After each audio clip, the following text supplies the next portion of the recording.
Mi familia es gallega, soy de Verín, entonces la conozco del pueblo desde toda la vida e decidimos facer el Caminos de Verín, así que... Esta é o 8º día e collímolo saímos desde Verín.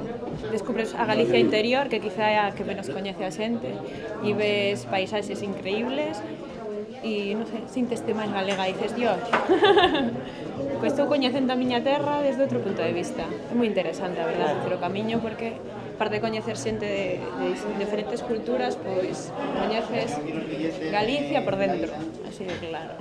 A mis padres, que se foron de vacacións a Asturias e dixeron, estas nenas teñen que ir preparadas e trouxeronlo de Asturias. Hasta ca brúxula temos, sempre seguindo o oeste. Sí, sempre seguindo o oeste. Hai días que fixemos varios, que pasamos por varios albergues, outros que fixemos etapas máis curtas, e nada, último o de onte que estivemos en Outeiro, en Santiaguiño, e nada, vimos desde ali directas. Pues, zona de Orense, la entrada y la salida peor, pero sí, quizá un pouco peor, pero do resto moi ben sinalizado. Seguindo os mojóns, eses maravillosos. Moi ben, a verdade que non hai queixa, E canto máis te acerques a Santiago, bueno, vamos, cada 5 metros tens unha flecha ou un mojón da Cuncha. 520.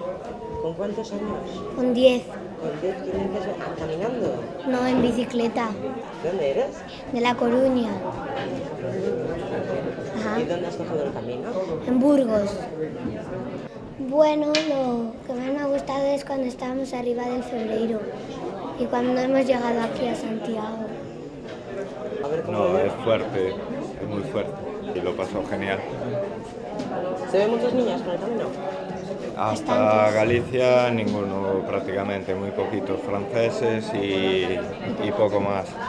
A partir de Galicia sí se ve en las etapas estas cortas, sí se ve. Enhorabuena, y ahora por tu credencial. Sí, que tenemos todos ellos.